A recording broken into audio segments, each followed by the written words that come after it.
La grâce. Point 123. Je crois que c'était un jeudi, il y a 7 ou 8 ans, pendant ma trentaine nébuleuse et interminable, quand je me suis effondrée. Au cours de l'année qui avait précédé, j'avais quitté mon travail dans les magazines, mis fin à une relation destructrice et j'étais passée par plusieurs phases. La biographie de la star du porno, l'ascension du Machu Picchu, la plongée avec les requins, et on avait diagnostiqué ma thyroïdite de Hashimoto. On venait juste de me voler ma voiture, etc. Et j'étais privée de moyens de communication, téléphone, internet. Entre toutes ces mésaventures, j'étais restée plus ou moins recluse pendant près de 9 mois, la maladie m'empêchant de marcher ou de travailler. J'étais grosse, malade, fauchée, au chômage, humiliée, seule, isolée, démoralisée et dépouillée de tout. Bref, ce matin-là, à la fin de l'hiver, je tombe à genoux devant l'armoire de ma chambre en pleurant en silence. Je m'agrippe au sol comme si j'allais passer à travers et je me griffe le ventre. Ma peau est rouge et saigne. Cela fait 3 jours que je pense trop, que je fais des nœuds à ma pelote de laine et que je n'ai pas dormi à part 1 heure ou 2 sous l'effet des médicaments avant le lever du soleil. Mon inquiétude a atteint son paroxysme. Je suis emportée par une spirale d'anxiété de catégorie 5. Je me rappelle avoir pensé que j'étais en plein psychodrame. Où avais-je appris à jouer aussi mal? Pleurs silencieux et griffures au ventre. Dans un film? Je suis une fille de la classe moyenne, dans un pyjama macaron le glouton orange, en pleine crise de larmes, un jeudi, à l'heure où les gens disent à leurs enfants de prendre leur petit déjeuner ou courent prendre le bus. Mes voisins commencent leur journée. La porte de l'immeuble claque à côté de la fenêtre de ma chambre et les enfants du dernier étage se chamaillent dans l'escalier en partant à l'école. La vie se déroule sans moi. Je suis tombée du tapis roulant, mes pensées décuplent. Vous n'avez peut-être jamais entendu un hurlement silencieux. C'est un cri désespéré et primitif qu'on adresse au Dieu quand on a touché le fond. C'est un cri provenant des profondeurs glaciales et primordiales que j'ai décrites plus haut, l'expression pure et jaillissante de la douleur au cœur de l'expérience humaine. Il dit « Pourquoi ? Non !» et « Pas ça !» C'est le cri outré du nouveau-né quand il sort du ventre de sa mère. C'est un cri silencieux parce que, quand vous faites partie du type A, dans le contrôle extrême follement bien élevé, et que vous vous agrippez trop fort à la vie, crier votre souffrance à gorge déployée est au-dessus de vos forces. Je vis la pire situation de ma vie. Je ne me soucie plus de mon état de santé, mais je m'inquiète de ce que les voisins pourraient penser si je criais vraiment. Le fait même de microgérer entre parenthèses ma crise m'entraîne encore plus bas. Mais soudain, en ce jeudi matin, je lève la tête. Je me regarde dans le miroir de l'armoire. Je ne reconnais pas ce qu'il réfléchit. Je ne suis plus là. Tout ce que je peux dire avec le recul, c'est que quelque chose s'est dissous ce jour-là. Tout ce qui me faisait avancer et me définissait avait disparu. Mon travail, mon physique de sportive, mon allure saine et robuste, mon énergie, ma personnalité de femme forte et sûre d'elle, ma capacité à faire des enfants, mes économies, envolées. Cela me rappelait la sensation que j'éprouvais quand mon père passait sur une bosse en voiture et que mon estomac restait en l'air. Si ce n'est que là, je ne redescendais pas, je restais en l'air. À ce moment-là, j'ai pensé, je suis prête à mourir. Ce n'était pas une pensée violente, ni désespérée. Je ne pensais pas non plus je suis suicidaire ou j'ai envie de mourir. J'avais simplement la sensation d'être arrivée au bout de ma dégringolade. Depuis, j'ai appris que c'est ce qui arrive aux personnes suicidaires qui se dissocient du vrai sens de ce qu'ils ont en tête et qui semble alors être une solution calme et libératrice. Le docteur David Organ de la Fondation australienne pour la prévention du suicide dit qu'une fois que nous considérons la mort comme une possibilité, notre esprit cherche à prouver le bien fondé de cette idée en ignorant tout ce qui démontre qu'elle est terriblement mauvaise. Je fixe toujours mon reflet dans le miroir. Ce n'est pas la première fois que je me retrouve dans un tel état. Je connais ce regard. Mais cette fois, au lieu de le fuir, je l'accueille. J'entrevois quelque chose, une idée et des mots. Si rien n'a plus d'importance, si je n'ai plus rien, plus ni attache ni engagement dans ma vie, je pourrais disparaître tranquillement. Je pourrais m'auto-annihiler. Pourquoi pas?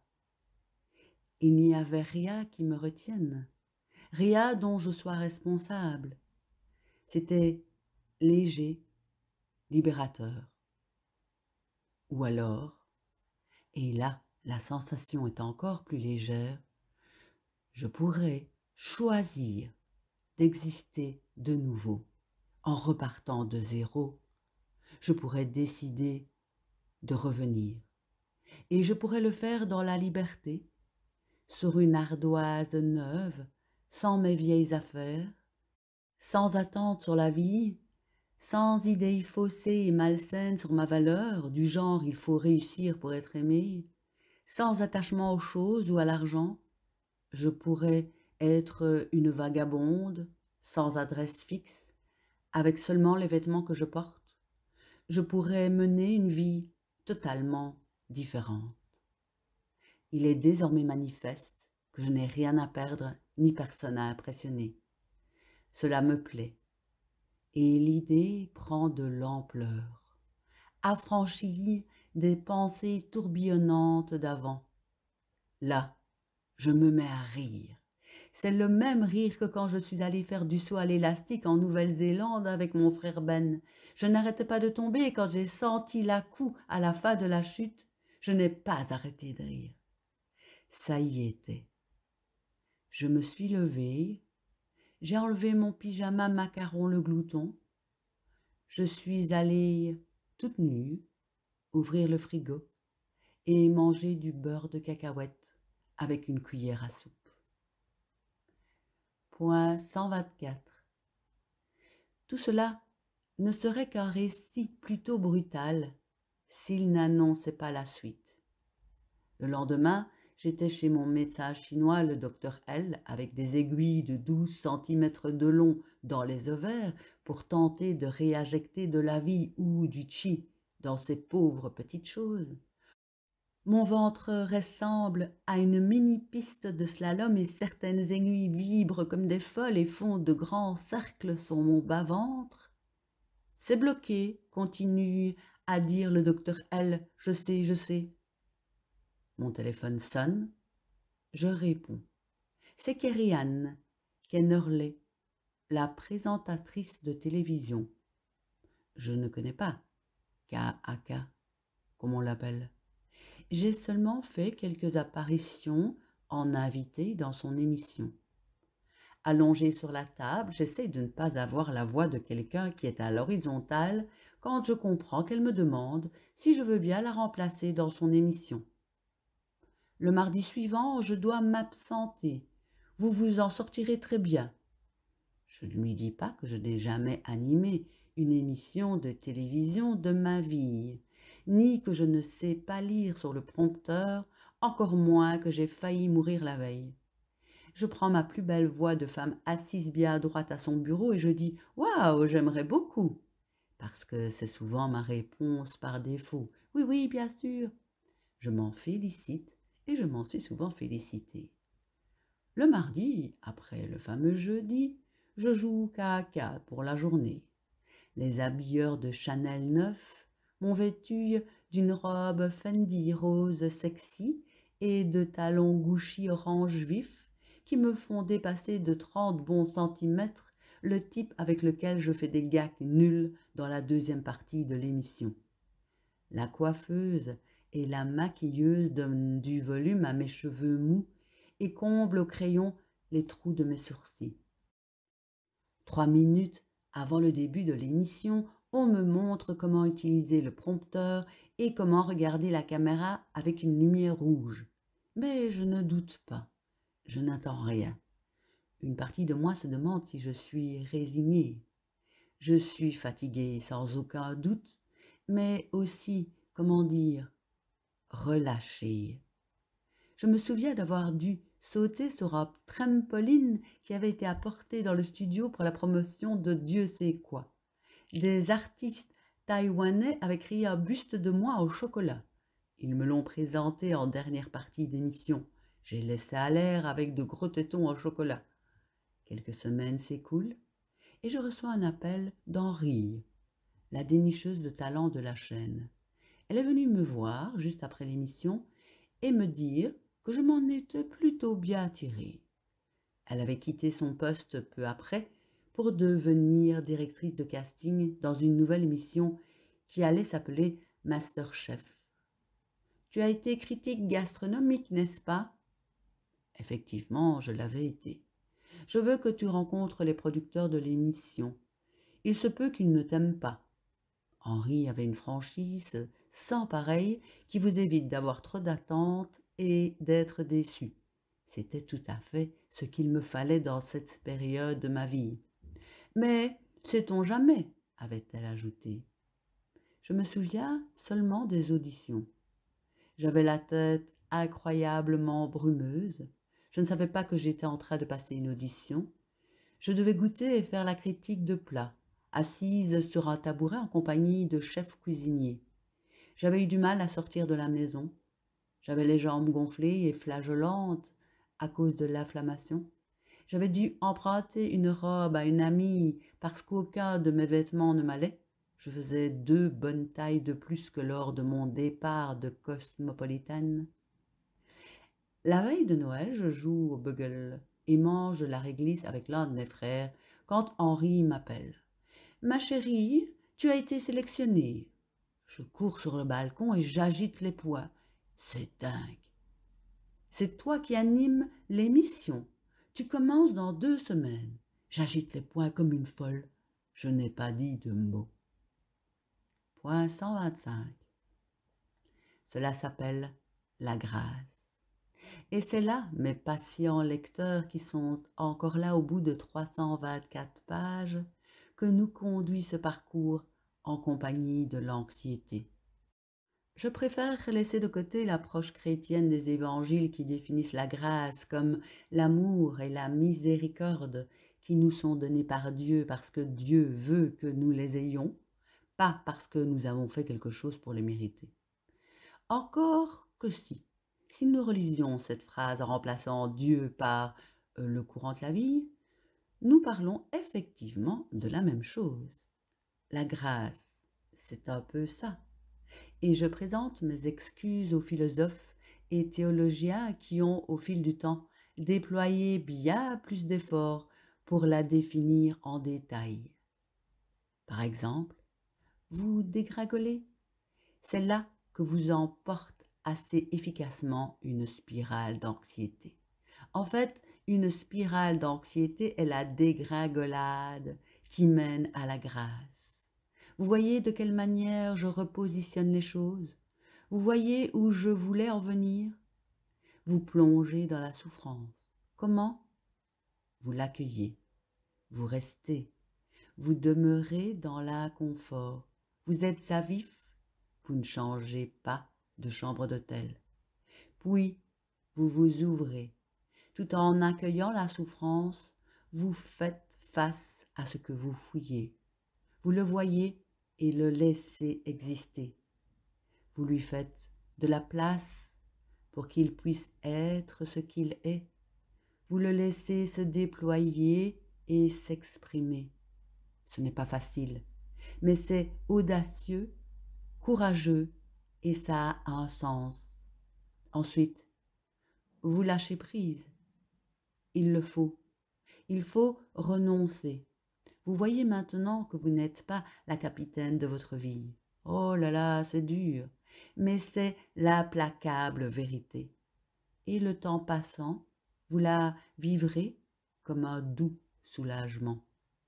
Alors, quelque chose change. Ce peut être un simple hasard qui se présente, mais il est tellement incroyable qu'il faut y prêter attention. Un moment furtif. Ce peut être un coup de chance qui change votre avenir pendant une séance d'acupuncture. L'ouverture et l'humilité que vous avez développées en plongeant au cœur de votre anxiété permet que quelqu'un vous approche et vous donne l'amour dont vous avez besoin et vous prenne dans ses bras. Ça aussi, cela s'appelle la grâce. Dans tous ces exemples, ce qui compte, ce n'est ni le moment furtif, ni le coup de chance. La plupart du temps, ces détails sont ridiculement anodins. Sans rire, on m'a payé pour sauter sur un trampoline dans une robe Fendi. En fait, je pense que leur caractère fortement anodin aide sans doute à nous guider vers ce qui est vraiment important, à savoir comprendre que nous n'avons pas à faire face seuls. Oui, c'est cela. Cela s'appelle la grâce. La grâce, c'est la vie telle qu'elle est, présentée sur un toast, prête à consommer. C'est cette ouverture qui vous place dans le courant de la rivière. La grâce ne vous emmène pas à une soirée en ville. Ce n'est pas le bonheur. Ce n'est pas un trip fugace. C'est un cadeau délicat, mais entier, qui murmure à votre oreille. La vie s'occupe de ça. Elle vous dit que tout est à sa place, que vous êtes à votre place. Vous ne pouvez pas chercher à l'obtenir. Ce n'est pas quelque chose que l'on gagne ou que l'on mérite. C'est, tout simplement. De même qu'une fleur ne cherche pas à s'ouvrir. Elle s'ouvre, tout simplement. Point 126. David Brooks est intimement persuadé que le but de ce cheminement avec l'anxiété est de développer notre caractère. Il écrit dans le New York Times sur les plus grands penseurs et leaders et les souffrances qu'ils endurent avant d'arriver à la place qu'ils occupent dans l'histoire et fait ce constat. Beaucoup de personnes n'en sortent pas guéries, elles en sortent différentes. J'aime bien cette phrase. Elle suggère une transformation ou un changement de perspective subtil mais parfaitement ajusté pour vous amener à voir la vérité de la vie. Personnellement, je n'en suis pas sortie guérie, mais j'ai émergé d'un jeudi à haut risque avec une sagesse et une paix nouvelle, une connexion, la sensation pleine et profonde d'un autre chose. Une girouette au fond de moi orientée vers l'essentiel. J'ai aussi émergé de là avec la certitude que c'était suffisant, c'était parfait. Point 127. En psychologie, on appelle cela la croissance post-traumatique. J'aime bien les recherches qui donnent des pourcentages que je peux répéter dans une soirée, comme celle-ci. Selon plus de 300 études réalisées au cours des 20 dernières années, jusqu'à 70% des gens qui sont passés dans l'essoreuse de l'anxiété disent avoir connu un développement psychologique positif une fois qu'ils en sont sortis, c'est-à-dire une meilleure appréciation de la vie, une vie spirituelle plus riche et un lien à quelque chose de plus grand qu'eux, ainsi qu'une force intérieure. On peut appeler ça le caractère. J'ai lu que certains traumatismes pouvaient faire voler en éclats notre vision du monde, nos croyances et notre identité. Tout ce qui nous occupe, prendre tous les matins sans faute un petit déjeuner sans céréales pendant un mois, se préoccuper de ce que nos collègues de travail pensent, de notre nouvelle coupe de cheveux, en vouloir à nos parents de ne pas respecter nos choix professionnels, s'agacer du fait que notre petit ami a cuisiné une fois en 2 mois. Tout cela est effacé et il nous faut repartir de zéro sur la base de nos vraies valeurs. Plus nous sommes secoués, plus notre identité et nos principes éclatent et plus les bases de notre développement sont neuves. Des chercheurs de Harvard ont découvert que ce genre d'implosion cataclysmique rendait souvent plus créatif. L'espace que l'on crée quand on entre dans la vie telle qu'elle est invite à explorer et à innover dans sa façon de penser. On connaît tous des exemples de personnes qui ont tiré une grande créativité d'un épisode désastreux de leur vie. La recherche va plus loin en montrant que les gens qui se sentent plus isolés après un événement traumatique font preuve d'une créativité encore plus grande. Point 128. Après ce jeudi matin, face au miroir de mon armoire, la grâce est venue me rendre visite plusieurs fois, sans que j'aie fait quelques efforts que ce soit pour cela. Au contraire, elle est venue parce que j'avais renoncé. J'étais allée aussi loin que je le pouvais. Mes conditions de vie, ma façon de me cramponner, de tout contrôler, mon indécision, mon mental qui s'emballait, mon inconstance, étaient devenus tellement insupportables qu'accueillir la souffrance, sans artifice, et m'ouvrir était tout ce qui me restait à faire, de sorte que la grâce n'avait plus qu'à s'inviter.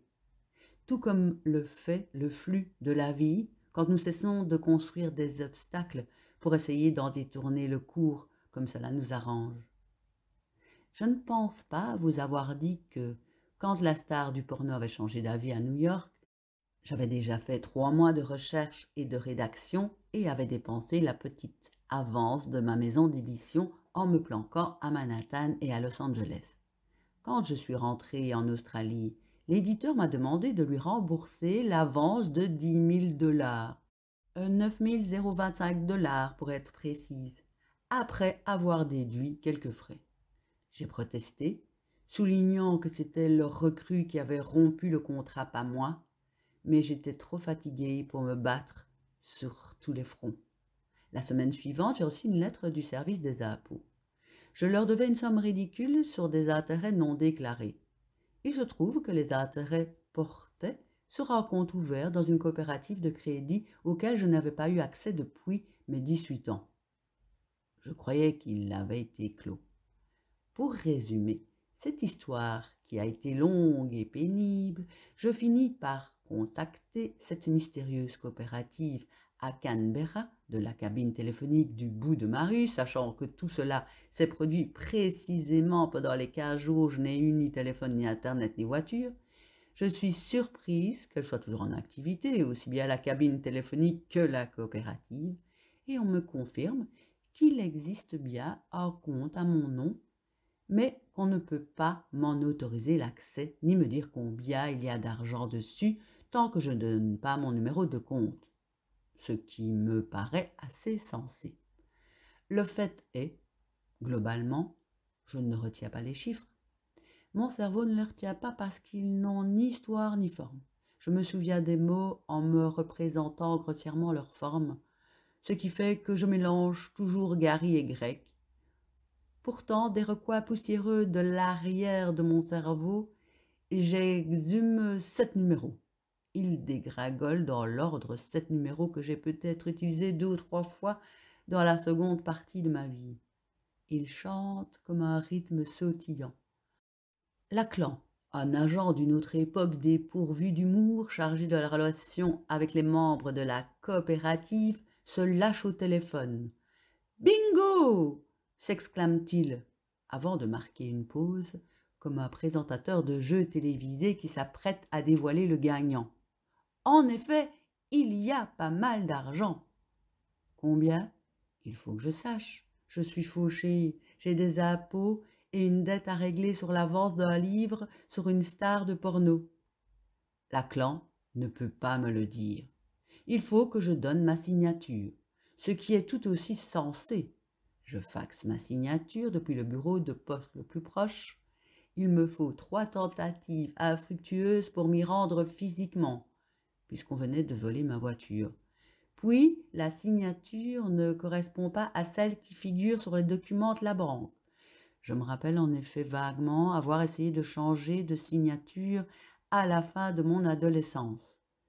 Sans voiture, sans argent et à bout de force, je fais des allers-retours entre différentes agences jusqu'à ce que Laclan et moi parvenions à nous parler enfin, toujours depuis ma cabine téléphonique, et qu'enfin ils me disent combien j'ai d'argent sur ce mystérieux compte qui fructifie depuis des années tout en faisant augmenter ma dette fiscale dans la même proportion.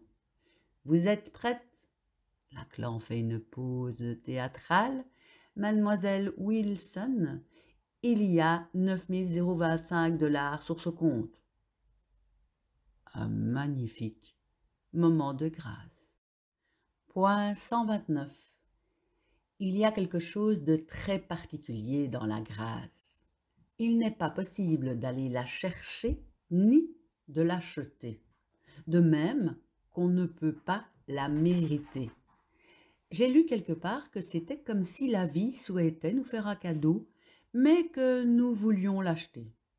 Vous vous souvenez de Sky, la coach spirituelle qui faisait en sorte que je ne me fasse pas engloutir par l'univers des magazines dans lequel je me trouvais à l'époque? Eh bien, lors de notre dernière séance, je lui ai demandé de m'aider à quitter mon travail. Cela faisait plusieurs séances que je tournais en rond sur le sujet. Fallait-il tout plaquer et faire le saut dans l'inconnu? Valait-il mieux attendre d'avoir trouvé un autre emploi? Devais-je plutôt persévérer? Et si je me plantais? Et si la vie consistait à avancer tranquillement sur le tapis roulant, à passer de l'école au travail au conjoint, à 2 semaines de vacances par an au Fendi et aux soirées bridge, etc., etc. Combien de fois me suis-je posé cette question dans ma vie, notamment à la fin de chacune de mes 2 longues histoires d'amour. Je m'inquiétais de savoir si je trouverais mieux un jour. Idem quand j'ai pris une année pour voyager au cours de mes études. Et si je gaspillais une année au lieu d'avancer? Notre position, par défaut, c'est la sécurité. L'envie d'aller à contre-courant met la pagaille. Sky m'a laissé m'agiter et me torturer un moment avant de prononcer ces mots emplis de sagesse que je cite volontiers depuis. Dans la vie, ma chérie, quand on saute dans l'inconnu, on atterrit toujours en douceur. C'est ainsi. Pendant un moment, on tombe en chute libre, dit-elle, en mimant la chute avec les mains. Mais au cours de la chute, il nous pousse des ailes d'ange qui nous emmènent à destination. Je n'en reviens pas qu'elle parle d'ange sans s'excuser. Mais j'opine. La vie nous soutient toujours, continue-t-elle. Le problème, c'est que nous voulons tous nous acheter une paire d'ailes angéliques d'abord, avant de sauter. Elle s'assure d'un signe de tête que je comprends. C'est le cas. Puis elle continue. Or, ma chérie, les magasins d'ailes d'ange, ça n'existe pas. C'est un fait. Il faut sauter d'abord. Et voyez-vous, c'est une autre particularité de la grâce. Il faut commencer par lâcher. Dans notre société, nous voulons des garanties. Quand on apprend à sauter sans garantie, eh bien là, on commence à voir les choses autrement. Je rentre chez moi, je mets Gillian Welch sur ma chaîne stéréo et rédige ma lettre de démission. C'est un mail super, sans tergiversation ni clause suspensive qui me permettrait de revenir sur ma décision. J'écris: c'est avec une détermination sans faille que, etc. Vieillir. Au cours de l'un de mes déplacements à New York, j'ai parlé avec Mitch Albom, le célèbre auteur de La dernière leçon, qui m'a dit ceci: quand un bébé vient au monde, il serre les poings parce que, ne connaissant rien, il veut tout attraper et dire le monde entier m'appartient. Mais quand une personne âgée meurt, ses mains sont ouvertes. Pourquoi? Parce qu'elle a appris la leçon. Je me demande si l'âge est le meilleur remède à l'anxiété. Dans les lettres que les magazines ou les forums de discussion aiment bien faire écrire par des gens célèbres ou d'un certain âge, à l'enfant qu'ils étaient, on lit toujours que les choses vont en s'arrangeant. J'ai soulevé la question dans les forums que j'ai organisés pendant la rédaction de ce livre. L'idée agaçait les adolescents et les jeunes adultes. Ils n'aimaient pas qu'on leur suggère de travailler sur leur anxiété et se hérissaient à l'idée de l'accueillir, de l'accepter et d'en voir la beauté. Dans une discussion, nous avons mentionné une émission de radio que certains d'entre nous avaient écoutée en venant et qui parlait de résilience. À une auditrice qui avait évoqué les traumatismes extrêmes de son enfance, on demandait ce qui lui avait évité de vivre avec le nœud coulant de la victimisation autour du cou. Elle a répondu: c'est injuste et ça m'a entravé toute ma vie. Sa réponse était simple: le recul. Elle avait 35 ans, disait-elle, et avait vécu suffisamment de moments difficiles dont elle s'était sortie. Ils avaient fini par s'agglomérer et former une image dont le message était que la vie finit toujours par l'emporter. Un participant au forum de 24 ans s'est exclamé: ça me met vraiment en colère, c'est des conneries et ça me rend encore plus anxieux, c'est comme votre histoire de gratitude. Les participants qui avaient plus de 35 ans ont eu une réaction différente. Antea a dit: je suis arrivée à un âge où accepter ma vie telle qu'elle est me procure de la paix, et prendre l'anxiété comme elle vient quand elle se manifeste, curieusement, ça aide. Elle aussi, elle passera. On continue à lutter contre elle, mais elle s'atténue avec le temps. Tim a dit: j'ai suivi le droit chemin, fait tout ce qu'il fallait pour tenir l'anxiété à distance, mais cela n'a pas fonctionné. Au bout de 20 ans, on lâche. Avoir des enfants en bas âge, c'est bien parce qu'ils font le contraire. Il faut lâcher prise et renoncer sous peine de finir comme ces gens dont le corps s'effondre. Comme Steve Jobs l'a dit dans son discours inaugural de Stanford, la vie et ses épreuves prennent leur sens quand on vieillit et avec le recul, on parvient à faire des liens. Quand on regarde sa vie rétrospectivement, on comprend que quitter l'université à cause de l'anxiété, comme il l'a fait pour prendre des cours de typographie, est ce qui l'a amené à diriger un empire technologique, à condition cependant d'avoir fait les liens auparavant. Point 130. Sauter d'abord, ce n'est pas rien. La vie a-t-elle conscience de ce qu'elle nous demande? Je pense que oui. Si nous avons à cœur de prendre la vie à bras-le-corps, sérieusement, sans chercher à contrarier son cours ni à vivre constamment dans un état de malaise, nous devons avoir la foi. J'ai conscience que ce que je suis en train de dire a une connotation religieuse. Je vous en prie, si cela vous irrite, poursuivez tout de même votre lecture. Avant que les Écritures se transforment en une doctrine ankylosée et dangereuse, la plupart des spiritualistes se posaient les mêmes questions fondamentales et employaient le même langage. C'est tout. Donc la vie est mystérieuse. La vie est truffée d'incertitudes. Nous ne savons pas ce qui va se passer. À part les impôts et la mort, la seule certitude que nous ayons dans la vie est que nous ne savons pas. Alors, autant accepter cette inéluctabilité. Quand j'ai discuté avec Brené Brown, nous sommes tombés d'accord sur le fait qu'accepter la certitude était le meilleur moyen de vivre dans la sincérité. Pour rappel, nous avions aussi constaté que les toutes petites choses étaient ce qui nous effrayait le plus. Sartre décrit cela comme une expérience nécessaire qui permet de devenir libre par rapport à notre néant. De nombreux psys aujourd'hui parlent de développer une capacité négative pour gérer l'anxiété, c'est-à-dire d'avoir la capacité d'accepter l'incertitude de la vie. Le terme est né à la suite d'un différend, alors qu'il rentrait d'un spectacle de Noël entre John Keats et quelques-uns de ses contemporains engagés dans la quête de réponses définitives et simplistes. Agacé, Keats écrit: plusieurs éléments concordèrent dans mon esprit, et tout d'un coup je compris quelle qualité formait un homme accompli, notamment en littérature, et que Shakespeare possédait en abondance. Je parle de la capacité négative, c'est-à-dire la capacité de l'homme à séjourner dans les incertitudes, les mystères, les doutes, sans ce besoin nerveux de chercher le fait et la raison. Quel objectif? Accueillir tranquillement le mystère sans chercher à s'accrocher à autre chose.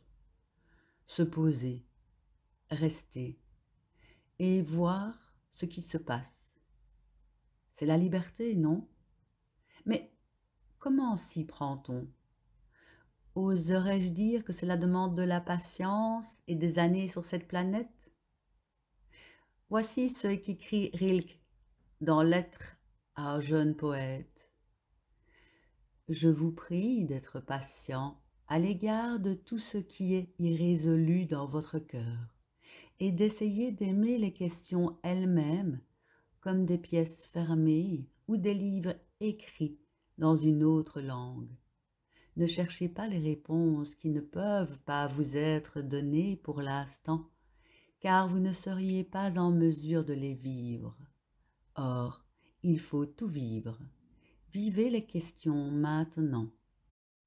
Alors peut-être finirez-vous par vivre un jour lointain, sans même vous en rendre compte, votre approche de la réponse. Choisissez d'être détendu. L'idée d'avoir foi en la vie, entre guillemets, peut faire peur. Aussi adoptai-je un angle d'attaque légèrement différent. Je me mets directement dans la peau d'une personne ouverte et détendue face à l'idée de ne pas savoir. C'est une stratégie que j'ai beaucoup appliquée en réponse aux aléas de la maladie, à l'annonce de mon infertilité et à la solitude qui, d'une certaine manière, en a découlé et a duré 8 ans. À ceux qui me demandaient ce que j'allais faire à l'avenir et à moi-même, je répondais: je ne sais pas. Mais je ne le disais pas d'un air abattu. J'avais décidé d'être détendue sur le sujet. Cela m'a donné une force immense et gratifiante. Cela signifiait que ma vulnérabilité allait être dévoilée, à vif, mais c'était une chose que j'ai fini par gouverner et maîtriser. Ayant fait travailler ce muscle pendant de nombreuses années, je suis désormais emplie de courage quand je réponds: je ne sais pas. Point 131. La moniale bouddhiste américaine Pema Chodron, qui cite ces 2 divorces comme des catalyseurs de son parcours spirituel et de son cheminement avec l'anxiété, définit l'anxiété comme une résistance à embrasser l'inconnu. Je suis tombée sur ces livres dans une librairie dans laquelle j'ai rédigé une bonne partie de ce livre. À l'instar de Ray Bradbury qui a rédigé Fahrenheit 451 dans une bibliothèque, en écrivant par tranches de 20 minutes, puis en allant feuilleter des livres pris au hasard, dans lesquels il puisait son inspiration, j'ai passé du temps à ouvrir des livres sans idée précise, mais en étant agréablement surprise par les trouvailles que j'y faisais. J'étais aux prises avec le paragraphe que vous êtes en train de lire quand je me suis rendu compte que je venais de prendre un livre intitulé À l'aise avec l'incertitude. Quelle était la probabilité que je tombe sur lui? Et mieux encore, le sous-titre 108 leçons pour cultiver le courage et la compassion. Encore le nombre sacré 108. Selon Pema Chodron, nous avons tous besoin d'apprendre à accueillir l'incertitude. Tiens donc, au bout du chemin, dit-elle, se trouve la maturité. Le parcours n'offre aucune promesse d'un dénouement heureux. Mais la partie de nous qui continue à chercher la sécurité alors qu'il n'y en a aucune, et quelque chose à quoi se raccrocher alors que cela n'existe pas, finit par mûrir. Elle affirme que celui qui regarde ses vérités en face est un vrai guerrier.